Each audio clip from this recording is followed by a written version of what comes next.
महाराष्ट्र राज्य कसं स्थापन झालं, महाराष्ट्र चळवळ कधी सुरू झाली, सोबतच त्यात कोणकोणत्या नेत्यांचा सहभाग होता, आपली मुंबई आपण महाराष्ट्रात आणण्यासाठी काय काय करावं लागलं, ह्या सगळ्या प्रश्नांची उत्तरं आम्ही तुम्हाला आतापर्यंत दिली आहेत. पण महाराष्ट्र हे नाव नक्की कुठून आणि कसं मिळालं, हाही एक प्रश्न आहेच. आणि या एका प्रश्नाला बरीच उत्तरं आहेत आणि तीच उत्तरं आज आपण जाणून घेणार आहोत प्राईम संवादच्या आजच्या भागात. नमस्कार, मी सारिका. प्राईम संवाद या युट्यूब चॅनलवरती आपणा सर्वांचं स्वागत करते. महाराष्ट्राला प्राचीन इतिहास आणि संस्कृतीचा महान वारसा मिळाला आहे, तेव्हा या ठिकाणी महाराष्ट्र हा शब्द कसा रूढ झाला याविषयी माहिती घेणं आवश्यक ठरतं. महाराष्ट्राच्या इतिहासात डोकावला असता महाराष्ट्राला 3000 वर्षांची परंपरा असलेली आपल्याला पाहायला मिळते. ही परंपरा सुरू आहे अगस्त्य ऋषींपासून. वेद किंवा अगदी जुनी पुराणं शोधून काढली तर दंडकारण्य हा उल्लेख आपल्याला महाराष्ट्राबद्दल आढळतो. शकांच्या आक्रमणापूर्वी साधारण 3ऱ्या शतकात आर्यांचं या प्रदेशात येणं चालू झालं. उत्खननात सापडलेल्या पुराव्यानुसार आपल्याला हे पाहायला मिळतं. शकांच्या पूर्वी सुद्धा इथे काही छोटी छोटी गोत्र राहत होती. ती गोत्र म्हणजे रट्ट म्हणजेच मरहट्ट. आणि हेच लोक पुढे आजूबाजूच्या प्रदेशावर आपला हक्क गाजू लागले आणि सर्व राज्यांचं मिळून बनलं महाराष्ट्र. आता रहट या शब्दावरून महाराष्ट्र नाव तयार झालं असं म्हणतात, पण खरं तर या समजुतीला काहीच आधार नाहीये. आजकालच्या बोलण्यात आणि लिखाणात मराठा, मराठी असे शब्द वापरले जातात, परंतु प्राचीन साहित्यामध्ये डोकावता शक्यतो ज्ञानेश्वरी किंवा महानुभव साहित्यामध्ये हा उल्लेख मराठ किंवा मरहट्ट असा पाहायला मिळतो. आणि महाराष्ट्र हे नाव यापेक्षाही प्राचीन साहित्यात आपल्याला पाहायला मिळतं. इसवी सन पूर्व काळातील प्राचीन संस्कृत व प्राकृत साहित्यात तसेच रामायण व महाभारत या प्राचीन महाकाव्यातही महाराष्ट्र या नावाचा उल्लेख आढळत नाही. पेरिप्लस आणि टॉलेमी या ग्रीक प्रवाशांनी महाराष्ट्रातील व्यापारी बंदराची माहिती आपल्या ग्रंथात दिली आहे, परंतु त्यामध्येही महाराष्ट्राचा उल्लेख आढळत नाही. वायू, मत्स्य, ब्रह्म व मार्कंडेय या पुराणात मात्र महाराष्ट्राचा स्पष्ट असा उल्लेख आढळतो.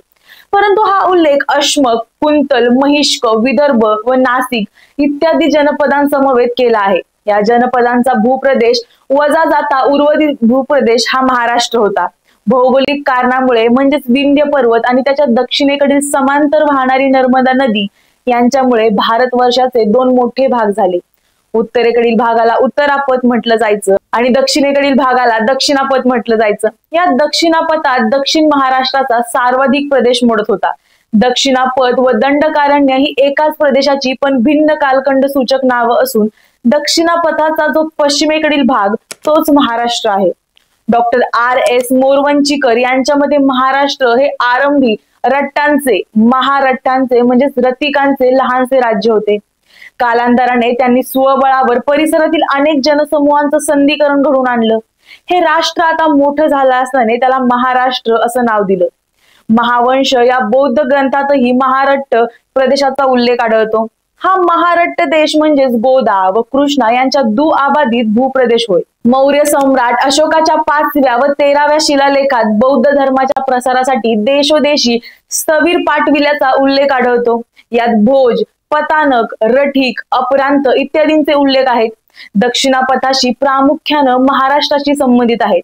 यामध्ये रट्टिकाचा आलेला उल्लेख हा महाराष्ट्राच्या मूळ रहिवाशाचा आहे, हे ध्यानात घेतलं पाहिजे. मध्य प्रदेशाच्या सागर जिल्ह्यातील इसवी सन 365 मध्ये कोरलेल्या एरणगावच्या स्तंभलेखात शकवंशी महाक्षत्रप श्रीधर वर्माचा आरक्षिक व सेनापती सत्यनाग याने स्वतःला महाराष्ट्रीयन म्हणलं आहे.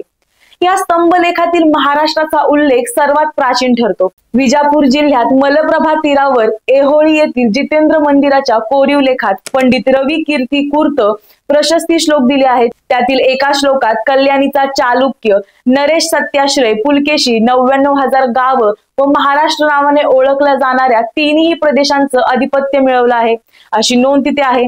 हा लेख इसवी सन 712 मधील आहे. बदामीचा चालुक्य नरेश पुलकेशी दुसऱ्या ऐहोळी येथील शिलालेखात त्याने 3 महाराष्ट्र, विदर्भ, मध्य महाराष्ट्र व दक्षिण महाराष्ट्र जिंकल्याचं म्हटलं आहे.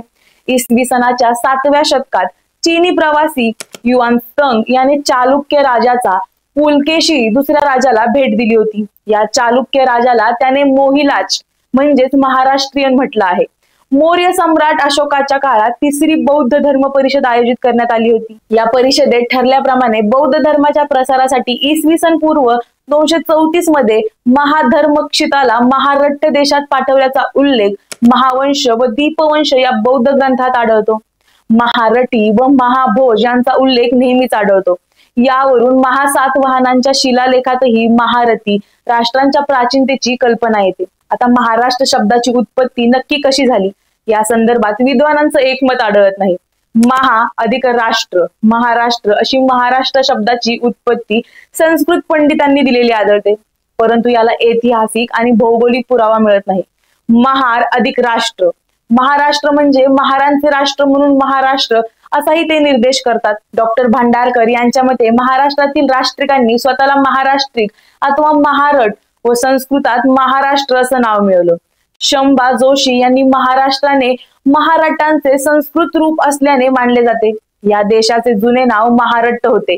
डॉक्टर ओपट यांनी आपल्या भारतवर्षातील मूळचे रहिवासी या निबंधात असं म्हटलं की महाराष्ट्रालाच मल्ल राष्ट्र म्हणत असत. मार म्हणजे मल्ल व मार लोकांचा महार असे म्हणतात. महारचे हळूहळू महार झाले व द बा डिस्कळकर यांच्या मते महारट्ट याचे संस्कृतीकरण होऊन महाराष्ट्र असा शब्द झाला. महाराष्ट्रीयन लोकांचा जो देश तो महाराष्ट्र. ते पुढे म्हणतात की महारट्टांचे महाराष्ट्र एक महान राष्ट्र आहे.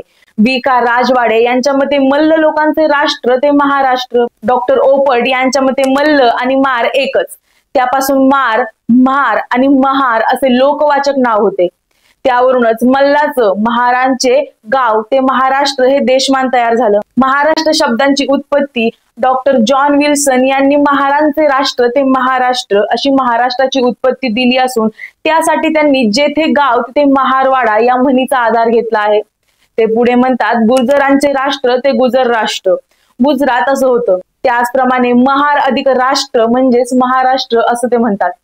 याच मताला Alexander Robertson, Mahatma Phule, doctor एन.जी. भवरे व डॉक्टर दत्तात्रेय पुरुषोत्तम खानापूरकर यांनी पाठिंबा दिला आहे. श्री वामनराव भट यांनी म्हणलं आहे की प्राचीन काळात महार हे एक राष्ट्र होतं. डॉक्टर दत्तात्रेय पुरुषोत्तम यांच्या मते महार हे महाराष्ट्राचे मूळ रहिवासी असून ते एकेकाळी महाराष्ट्राचे राज्यकर्ते होते. श्री राजाराम शास्त्री भागवत यांच्या मते महार हे अतिपुराण काळाचे अस्सल देशी लोक असून ते नाग लोक होत. तसेच महारांचे राष्ट्र म्हणजेच महाराष्ट्र होय. इतिहासकार श्री H.L. कोसारे यांनी असं म्हटलं आहे की महाराष्ट्रात नागवंशांच्या महारणांगणाच्या लोकांची प्राचीन काळात मोठ्या संख्येने येऊन विभिन्न भागात वसाहती स्थापन केल्या. इतरही गणांचे लोक या प्रदेशात होते, परंतु या सर्वांमध्ये महार नागाचा गण प्रमुख होता. महार गण हा अनेक कुलांचा बनलेला होता. महार गणांच्या लोकांचा जो भूभाग व्यापलेला होता, ज्या भूभागाचे स्वामित्व त्यांच्याकडे होते त्या प्रदेशाला महाराष्ट्र अशी संज्ञा तेव्हा प्राप्त झाली. तसंच श्रीधर व्यंकटेश केतकर यांचेही मत महत्वाचे ठरते. ते म्हणतात भोई, कोळी, महार व रट या जाती महाराष्ट्रात कुरु युद्धकालीच होत्या. महार व रट्ट याचे एक राष्ट्रीकरण दुसऱ्या सहस्त्रकात झालं असावं. म्हणजेच महार व रट्ट याच्या एकत्रीकरणास आरंभ कुरु युद्धापूर्वीच झाला असला पाहिजे. त्यापैकी महार व रट्ट यांचे संख्याबळ अधिक असल्याने त्यांचेच नाव देशास पडले असावे असंही म्हटलं जातं. आणि आता हे नाव प्राकृत भाषेतील महाराष्ट्र या शब्दावरून पडले असण्याची शक्यता आहे. तर काहींच्या मते महाराष्ट्र म्हणजे महान असं राष्ट्र होय.